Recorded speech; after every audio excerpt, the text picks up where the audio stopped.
오늘도 우리가 믿음에 선포합니다. 우리 하나님은 살아계십니다. 아멘. 그 살아계신 하나님은 우리의 기도 들으시고 응답 주심을 믿습니다. 아멘. 여러분, 그렇습니다. 우리가 요한일서 5장 14절 15절 말씀에도 선포합니다. 그를 향하여 우리가 가진 바 담대함이 이것이니 그의 뜻대로 무엇을 구하면 들으심이라. 우리가 무엇이든지 구하는 바를 들으시는 줄 안즉 우리가 그에게 구한 그것을 얻는 줄 또한 아시느니라. 아멘.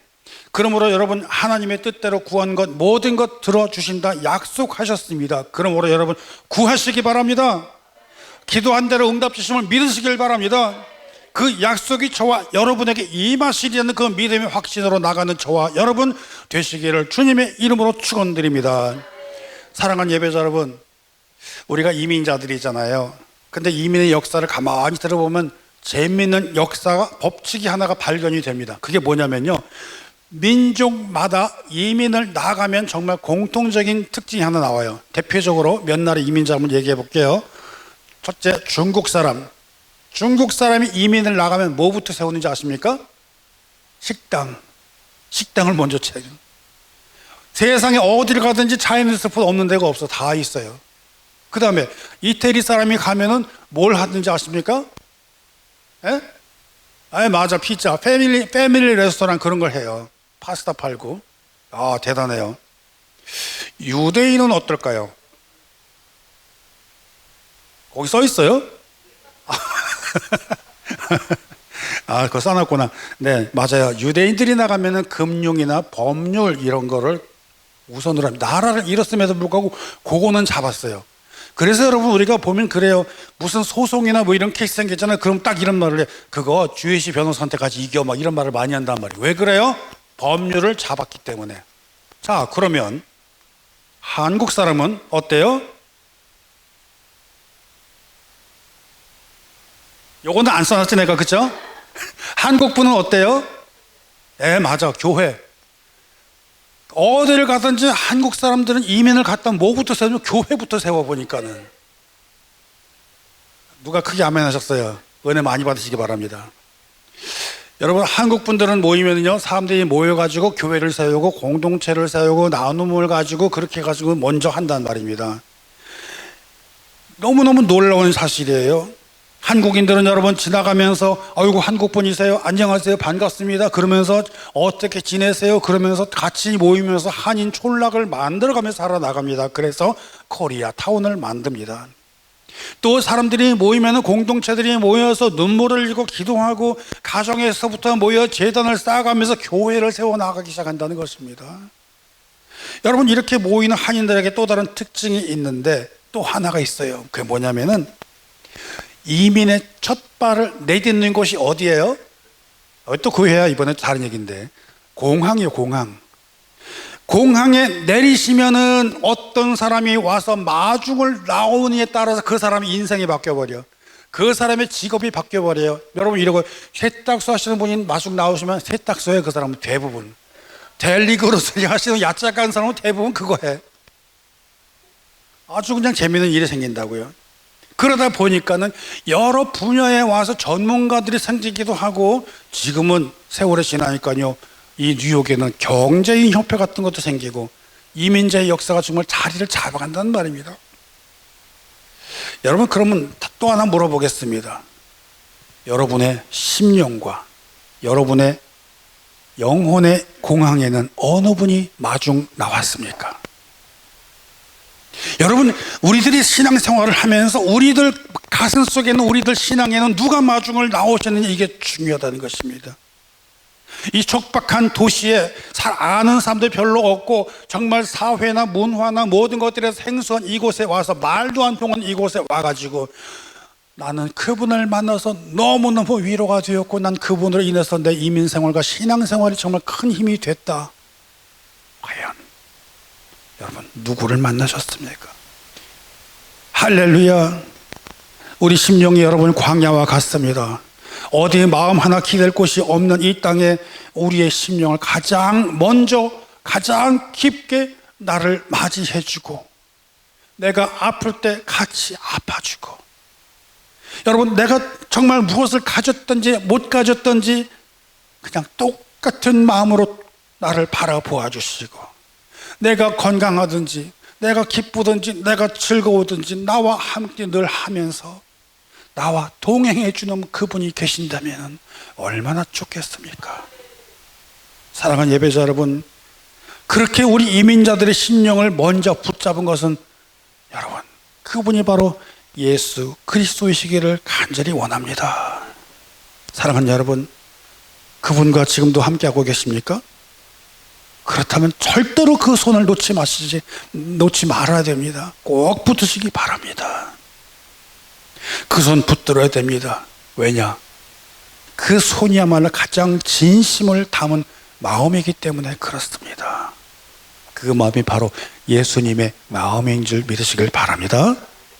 여러분, 그렇지 아니하고 밖에 있는 세상 사람들은 보세요. 내 힘으로 내 노력으로 이민자의 삶을 잘 개척해 나가겠다고 하고, 우리의 심령이나 우리 영혼이나 내 뜻대로 한다고 하고 열심히 한고 열심히 산다고 했는데 과연 얼마나 많은 열매가 남아 있었습니까?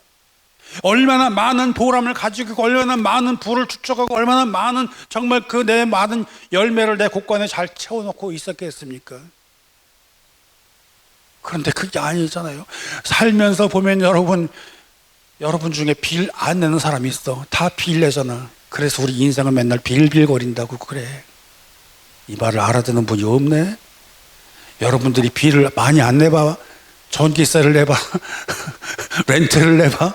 괜히 찾아오는 날이 정말 빌 우체통 열어봐. 무서워. 정말 빌들만 쌓여있어. 그러니까 빌 싸는 인생이라고 하잖아요. 그래도 반응이 없네. 주여.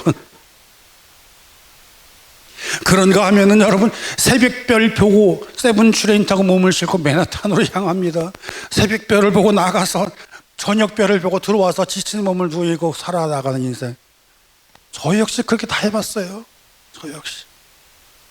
그런데 여러분, 그렇게 살면서 맨날 투잡 뚜리잡 뛰어가면서 열심히 발버둥 치며 살아왔는데, 이건 뭐 몇 년이 지나도 똑같아. 10년이 지나도 똑같아. 20년이 지나도 똑같아. 여전히 빌빌거리고 있다는 얘기입니다. 여러분, 삶이 지치기 시작을 해요. 타향살이가 정말 힘들다 그러면서 맨날 탄탄하면서 타향살이 그 몇 해인가 뭐야, 또 그 다음에 가서가 막 그런 노래 한단 말입니다. 여러분, 지금 그런 이민자들도 아직 많이 있습니다. 우리는 정직하게 다시 한번 물어봐야 됩니다. 그렇게 살려고 애쓰고 그러는데, 그렇다면 마음이 흡족하십니까? 그렇다면 마음이 풍족하십니까? 만족하십니까? 가정에 여유가 많고 사랑에 넘치는 여유로운 행복한 삶을 살고 있습니까? 그게 아니잖아요. 남의 사정은 잘 알지도 못하면서 목사님은 왜 그렇게 날 보고 교회 나오라고 그렇게 달달달 볶아대고 있어? 그까짓 거 뭐냐고 믿음이, 아니 내가 우선 어떤 것으로 살아야 되는지 알지도 못하면서 괜히 애꿎은 목사님은 달달달 그냥 볶아댄다고 막 원망하고 있지는 않았습니까? 사랑하는 예배자 여러분, 예배 드리자고 기도 드리자고 그렇게 나를 따라다니면서 못 살게 군다고 그런 적은 없었습니까? 그게 아니에요. 목사님, 나 조금만 이따 갈게요. 나 지금 하던 일 마저 하고 갈게요. 내가 먼저 애들 대학 보내야 되고, 나 먼저 좀 먹고 살아야 되고 말이죠. 아유, 저축도 좀 해야 되고, 애들 시집장가도 가야 되고. 그러다 보니까 은퇴할 나이가 지나가 버리네요. 사랑하는 예배자 여러분, 근데 이 말이 어제 오늘 얘기가 아니라 2500년 전에도 있었다는 것입니다. 하나님은 똑같은 말을 하고 계신다고 오늘 본문 말씀 통해서 이야기하고 있습니다. 여러분 보세요. 하나님의 백성이라는 사람이 바벨론의 포로로 살다가 돌아와서, 그 백성들이 돌아와서 보니까는 그 솔로몬의 옛 성전은 다 사라져버리고 돌무더기만 남아버리고, 그 백성들이 한 말이 바로 오늘 본문 학개 1장 2절 말씀입니다. 이 백성이 말하기를 여호와의 전을 건축할 시기가 이르지 아니하였다 라고 말을 한다는 것입니다. 아직 때가 안 됐어. 아직 할 때가 아니다. 아직 형편이 안 됐다. 여러분, 우리들 이민자하고 똑같은 이야기를 하고 있어요. 성전을 아직 건축할 시기가 아니다. 해야 되는 건 맞지만은 그 잃어버린 성전 그 현장에서는 다른 말을 하고 있다는 것입니다. 그때 하나님이 말씀하십니다. 그게 바로 4절 말씀입니다. 이 성전이 황폐하였거늘 너희가 이때 판벽한 집에 거주하는 것이 옳으냐 라고 합니다. 성전은 돌무더기가 됐는데 너희 집은 잘 꾸리고 살고 있다, 이 말하고 있습니다. 여러분, 여기서 편벽이라고 그래가지고 정말 판벽하다는 말이라고, 판잣대기로 벽을 세웠다, 그래서 판잣집이다, 그거 아니에요. 그거 아니에요. 집을 나무로다가, 좋은 나무로다가 장식을, 인테리어를 잘했다, 이 말하고 있는 거예요. 그러니까 하나님의 성전은 전부 무너져서 돌무더기가 되는 너희들은 너희 집부터 잘 꾸미고 예쁘게 잘 살고 있구나, 지금 이 말을 하고 있다는 것입니다. 이 말이 바로 히브리어로 세프님이라고 부르는데, 실내 인테리어를 좋은 나무로 마감이 된 완공된 집을 이야기한다는 것입니다. 여러분, 이 백성들이 포로로 살다가 돌아와서 가장 먼저 한 일이 뭐예요? 성전을 세웠다고요? 아닙니다. 자기 집부터 세웠다는 것입니다. 그 사람들이 형편이 너무 어려운 것도 아니었습니다. 여유가 없는 것도 아니었습니다. 그럼에도 불구하고 뭐라고 얘기하나요? 아직 때가 안 되었다, 시기상조다, 이런 말을 하고 있습니다. 이 말은요, 그 백성들이, 하나님의 백성이라는 사람들이 자기들이 살아나가는 삶의 우선순위가 바뀌었다라고 하는 것입니다. 환경을 놓고 무엇이 우선인지 그런 순서가 중요한데 그 순서가 뒤집어졌다, 뒤바뀌었다, 이 말을 하고 있는 것입니다. 우리가 살아가면서요, 우리 생활하면서도, 하루에 일과하면서도, 일과를 보면서도 우리가 일정을 쭉 정리할 때가 있잖아요. 그 전날 쫙 정리하면요, 내가 아침에 무엇부터 하고 내가 저녁에 마지막에 뭘 하겠다, 이런 순서들이 있잖아요. 우선순위가 바뀌었다고 하는 것입니다. 여러분, 그렇기 때문에 오늘 주시는 하나님의 말씀, 첫 번째로 우리에게 주시는 교훈은 뭐냐면요, 환경을 이야기하기 이전에 바뀌어버린 우선순위가 있는지를 살피는 우리 모든 예배자님들 되시기를 축복합니다. 보세요, 이 2절 말씀 보세요. 포로에서 자유인이 되고 고향이 그 고향 땅에 와보니 자기가 살던 집도 없어지고 아무것도 없고, 정말 한국 사람 같아서는 우리는 공동체 만들고 바로 교회를 세우고 막 그렇게 했지만 이 사람들은 안 그랬다는 겁니다. 에스라서 4장을 보면 이 똑같은 상황을 이야기하고 있는데 오히려 건축을 막았다라고 하는 기록까지도 봅니다. 에스라서 4장 24절 보면요, 하나님의 성전 공사가 바사왕 다리오 제2년까지 중단됐다, 이렇게 기록하고 있다는 것입니다. 우선순위가 바뀌다 보니 그 사람들이 죄를 짓는다는 것입니다. 여러분, 일하는 거요, 잘못되지 않았어요. 부모 잘 섬기고 자녀들 양육 잘하고 바뀐 거 잘못된 거 아닙니다. 잘 됐습니다. 잘 해야 됩니다. 사업하는 거요, 나쁜 게 아닙니다. 일해야 됩니다. 그것도 열심히 해야 됩니다. 여러분, 저는 항상 하는 말이, 여러분, 욕심이라는 말이 나쁘다고 저는 얘기 안 합니다. 욕심을 가지세요라고 저는 말을 합니다. 뭐에 대한? 일에 대한 욕심 가지시고, 삶에 대한 욕심을 가지시고, 먹는 거에 대한 욕심 가지시고, 그게 바로 식욕이에요. 식욕 없으면 건강 잃어요. 이 말이 욕심을 나쁘게 생각해서 듣는 말이 아니라 바로 이 욕심을 열정으로 바꾸어서 생각을 해보세요.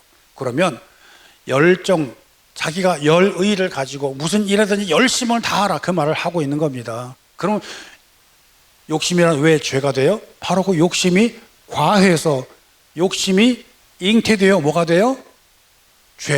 죄를 낳고, 죄가 장성하여 바로 그거예요. 그렇게 욕심을 통해 가지고 전부 자기의 전부 욕심 부리다가 그것을 죄를 잉태를 하니까 그게 나쁘다고 하는 거지, 욕심 자체는 바로 내가 가져야 될 열의, 열심, 그거를 이야기한다는 것입니다. 의욕이 있어야 된다는 얘기입니다. 식욕이 있어야 잘 먹고 건강합니다. 근데 그것이 너무 많이 먹고 막 식탐을 내버리면 이만큼 막 배가 나와서 건강을 잃어버리죠. 그런 욕심이라는 것입니다. 여러분, 우리가 그것을 잘 생각하셔야 돼요. 똑같이 말하는 것입니다. 열심은 좋은데 우선순위가 하나님보다 먼저 되는 순간, 그것이 바로 우상이라고 하는 것을 깨닫는 저와 여러분이 되실 줄 믿습니다. 하나님보다 앞서 있는 것이 바로 반역이라는 것입니다. 본문이 그래서 9절에서 그 마음을 찌르는 것입니다. 내 집은 황폐하였을 때 너희는 각각 자기의 집을 짓기 위하여 빨랐다라고 이야기를 합니다. 빠르다, 앞섰다, 그 말은요, 하나님보다 앞서 있다는 것입니다. 하나님은요, 여러분, 우리들이 달려갈 길이 무엇을 향하여, 어디를 향하여 무엇을 우선을 두고 있는가, 그것을 우선으로 생각한다는 말입니다. 여러분, 이 말 오해하시면 안 돼요. 제가 여러분, 우리가 교회 이전을 했다 그러면서 교회 우선으로 해라, 그 말 강조하는 거 아닙니다. 단순하게 들으시면 안 됩니다. 이 말씀 안에 하나님의 기쁜 뜻이 함께 한다는 사실을 믿으시기 바랍니다. 학개서 1장 13절 말씀하십니다. 여호와가 말하노니 내가 너희와 함께 하노라, 이렇게 말씀을 합니다. 뭐라고요? 우리 지지난주 얘기했잖아요. 내가 너희와 함께 하노라. 학개서에 보면 내가 너와 함께 하노라는 두 번이 나오는데, 오늘 말씀은 첫 번째로 내가 너희와 함께 하노라 이 말씀합니다. 또 2장을 넘겨가면 또 역시 내가 너희와 함께 하노라 이 말씀을 합니다. 무엇입니까? 내가 너희와 함께 한다는 말은 성전 건축 시작 이전에 내가 너희와 함께 할 테니 지어라. 그런데 2장으로 가니까 내가 너희와 함께 하노라 이 말은 성전 건축 시작한 후에 또 하는 말입니다. 그때 가서 머뭇거리고 진행을 안 한다는 것입니다. 그러면서 멈칫하면서 옛날 영화로운 그 시절을 생각하면서 백성들에게 다시 하는 말입니다. 나중 영화가 더욱 크다. 여러분, 이 말 잘 보시기 바랍니다. 여러분, 환경을 놔두고 우선순위를 바꾸지 아니하고 그 뜻대로 나아가는 힘은 결코 하나님께서 그렇게 반가워하는 건 아닙니다. 사람은 우선순위를 뒤집으려고 하지만 우리 주님, 참 성전이신 그 주님은 우리의 마음을 이끌어주고 계시는데, 그 주님께 순종하고 결단하며 나아가는 그 심령이 바로 하나님께 축복받는 심령이라는 것입니다. 내가 가는 게 아니에요. 내가 하나님께 순종하며 나아가는 것이라는 것입니다. 그 축복 어디로 세워나가지 않는다는 것입니다. 다시 말하면 그 축복이 임하여지는 그 부대에 구멍이 안 생긴다는 거예요.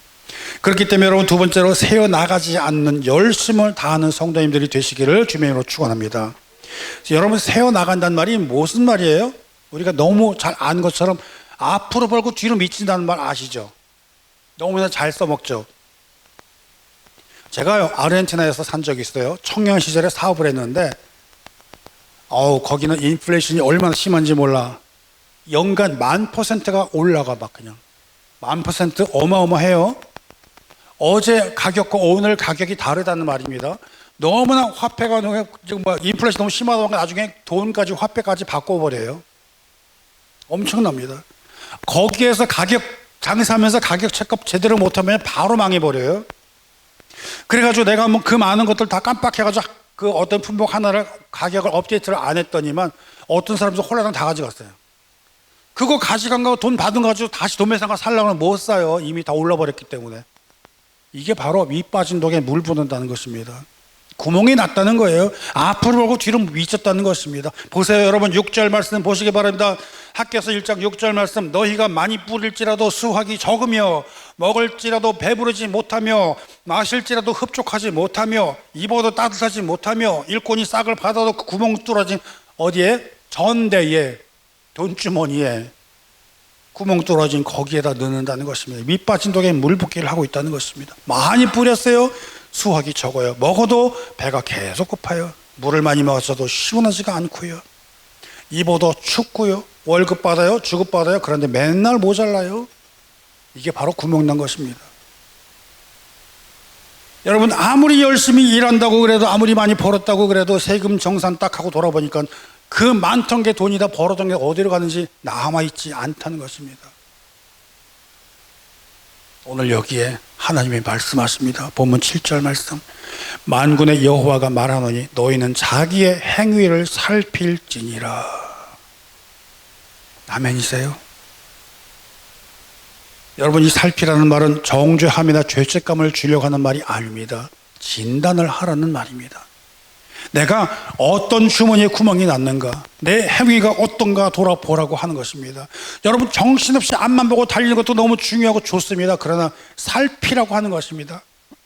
내 주위를 살피고 나를 살피고 내 마음을 살피고. 여러분, 잘 아시는 것처럼 예수님께서 사마리아 여인을 만난 후에 전해주신 말씀 잘 기억해 보세요. 요한복음 4장 13절 말씀. 이 물을 마시는 자마다 다시 목마르니와 내가 주는 물을 마시는 자는 영원히 목마르지 아니하리니 내가 주는 물은 그 속에서 영생하도록 솟아나는 뭐가 된다고요? 뭐가 된다고요? 샘물이 됨이라. 자기 것으로 채우면 계속 목마름이 있지만 주님 주신 그 샘물로 채우라는 것입니다. 여러분, 예레미야서 2장 13절 말씀, 내 백성이 두 가지 악을 행하였으니 곧 그들이 생수의 근원이 되는 나를 버린 것과 스스로 웅덩이를 판 것인데, 그것은 물을 가두지 못할 터진 웅덩이를 가지고 있는 거잖아요. 터진 거, 물을 담아도 담을 수가 없고 새어버린다는 것입니다. 구멍난 전대에 아무리 돈을 집어넣어도 쌓이지 않습니다. 밑 빠진 독에 물을 아무리 부어도 물은 고일 수가 없습니다. 여러분, 오늘 이 말씀을 통해서 우리가 주님 앞에 온전히 나와 고백하시기를 바랍니다. 생수이신 그리스도로 우리를 채워야 됨을 믿으시기를 바랍니다. 환경이 아니라, 환경을 바라볼 것이 아니라 그 주님을 바라보시기를 축원합니다. 내가 먼저 우선이 아니라 하나님을 우선으로 두고 살아나가시기를 바랍니다. 내가 가둬놓은 창고가 아니라 내가 그 창고로 갈 수 있는 통로가 되시길 바랍니다. 우리 성경 공부 시간에 통로에 대해서 이야기를 했잖아요. 그 통로, 하나님으로부터, 은혜로부터 내가 통로가 되세요. 하늘로부터 내려오는 내 축복의 통로가 되시길 바랍니다. 은혜와 사랑의 통로가 되시길 바랍니다. 여러분, 그 통로를 통해서 내 이웃이 발전이 되고 내 이웃이 사랑이 넘쳐나게 되고 내 이웃이 잘 되는 역사가 있을 때 나 역시 그 통로가 됨으로 잘 되는 역사가 있다는 사실을 믿으시기를 주님의 이름으로 축원합니다.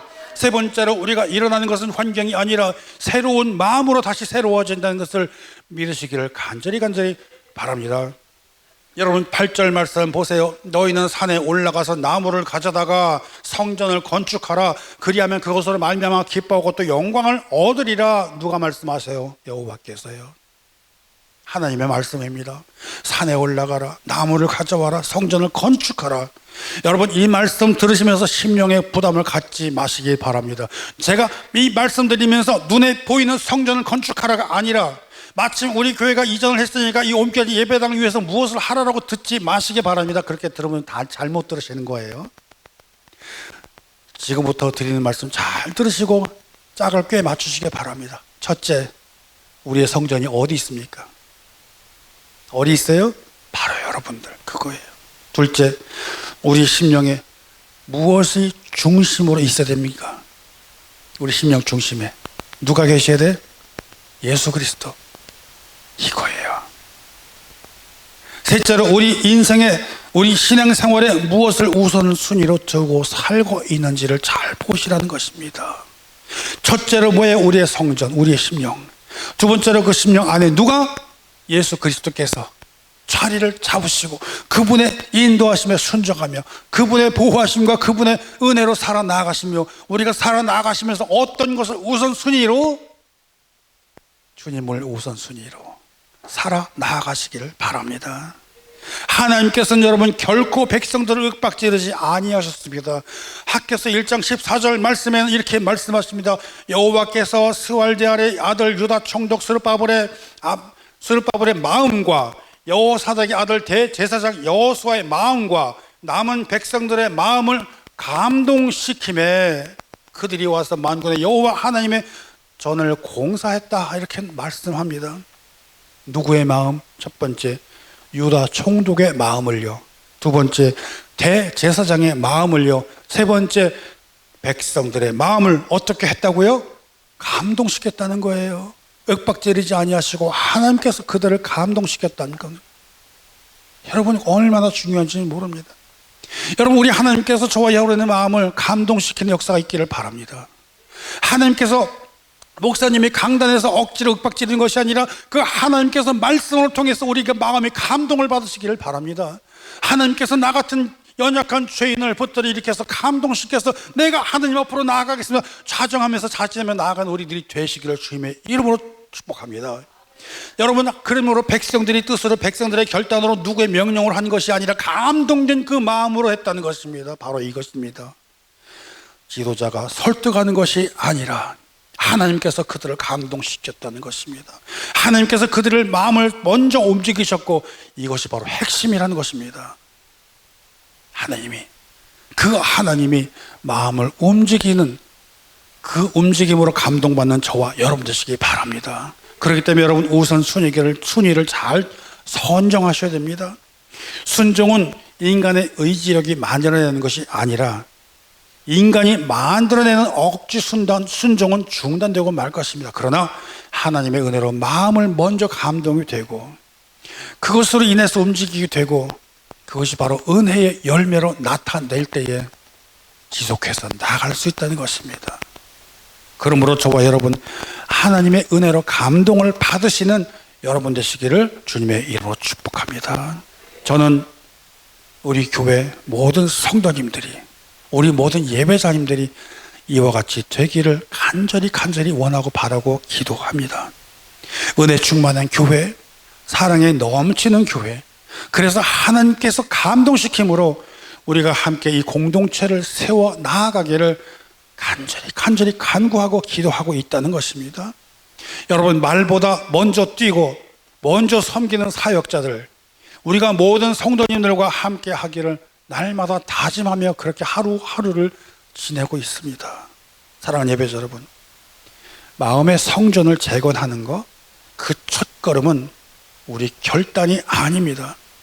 주님께서 우리에게 먼저 찾아오신 그 은혜, 바로 그 은혜의 눈이 열리고 마음이 열리고 우리의 행동이 열리고 움직이는 것이 첫 발의 시작이라는 것을 믿으시기를 바랍니다.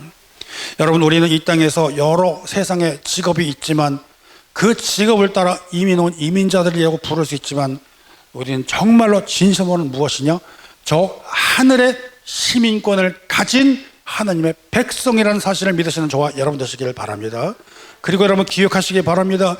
공항에 마중 나온 사람의 그 직업에 따라 나아가는 그 삶이 이민자의 법칙이라고 할 것 같으면 우리 영혼의, 우리 심령의 공항에 세상 환경이 마중 나온 것이 아니라 누가요? 예수 그리스도께서, 그분께서 십자가의 피로 우리를 마중 나오셨다라는 것을 기억하시기 바랍니다. 그렇다면 우리가 따라갈 분은 한 분입니다. 세탁소가 아닙니다. 델리그로설이 아닙니다. 야채 가게도 아닙니다. 바로 우리가 따라가야 될 분 바로 하나, 예수 그리스도라는 것입니다. 그 그리스도의 은혜만이 굳은 마음을 새롭게 함을 믿으시기 바랍니다. 여러분, 이 새로 시작되는 한 주간에요, 공항보다 먼저 십자가의 피로 저와 여러분을 마중 나오신 그 예수 그리스도를 통해서 우리의 가운데 굳은 마음을 부드럽게 풀어주시고 우리 속에 상처난 마음들을 주님께서 위로해 주시고 치료하여 주시고 우리 육체 가운데 임한 모든 질병들 치유함의 역사가 있게 원하시고 우리가 두려워하고 겁나고 주저앉고 실족하는 그런 것이 아니라 주님 앞에 은혜로 무릎 꿇는 자리, 그 자리마다 주님이 동행하심으로 그 하나님의 은혜와 역사로 승리하시는 우리 모든 주 예수 그리스도의 자녀들이 되시기를 주님의 이름으로 축복합니다. 하나님의 은혜로 승리하시길 바랍니다. 우리 주님 마중 나와 그 주님과 함께 동행하고 승리하시며 성공하는 그 역사 모두 이루시기를 주님의 이름으로 축원합니다. 기도합니다.